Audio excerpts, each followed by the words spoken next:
Haqiqiy Feytonning oyoqlari 149 qo'ydi. Nima yurak biz 149 raqam yo'llab berdilar. Mana mushu tanlaysiz, qillaysiz. Feytonning oyoqlarini bildiganlar ayrim juma. Undan ekan mushu boshdan. Mana mush boshgacha oyoqlarini o'zingizlar ko'ringlar. Feytonning oyoqlari qanday chiqdi? Ma futraydigan, fut og'riydiganlarga mas keldigan bu oyoq ma. Feytonda silsilada 18 yil bo'ldi hozir. 18 bo'ldi. Mana umumiy oyoqchilik qilayotgan 25 yil bo'ldi dedi markamiz.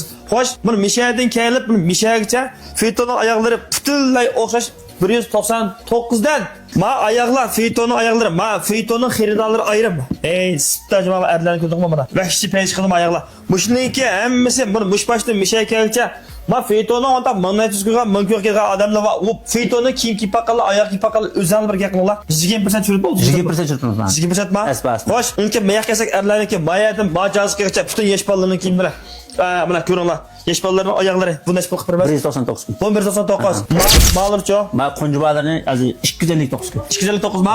Xo'sh, unda past tushdoq. Mana mayatchining hammasi 149 ma? 149 kun mana. Ya ma yazliqlari ham, nima ma 149 kun mana. Elmasam bo'ldi sen ul yaznikini matam yana yaz chiqsam 200 kun 300 kun so'ydim odamni. Davomli qashda qildi. Undan keyin mayak kelsak, ma oyoqlar, ma xurma oyoqlar, ma yazliqmi yo'q tuzduk. Yo'q, ma hozir kelganlarim ma. Hozir kelganlarmi?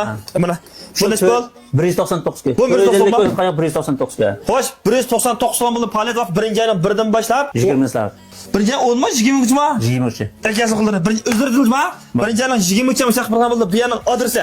Do'konning adresi bizning Aqto'niya Piyadlar ko'rsatuvchisini bilsizlar mana. Piyadlar so'z burun sadaqat oltin kon do'kon. Bu hozir yangi ittifoq so'zlarining qarshi udildika. Ershad Gavsonlarmi? Gavsonlar bu yana? Elshad Gavson. Shuni aytgan mana ha?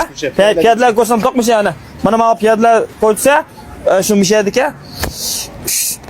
Feyto oyoqlari yana uchar to'ga oyoq mushtiqqa kasri bo'ldi hamsa.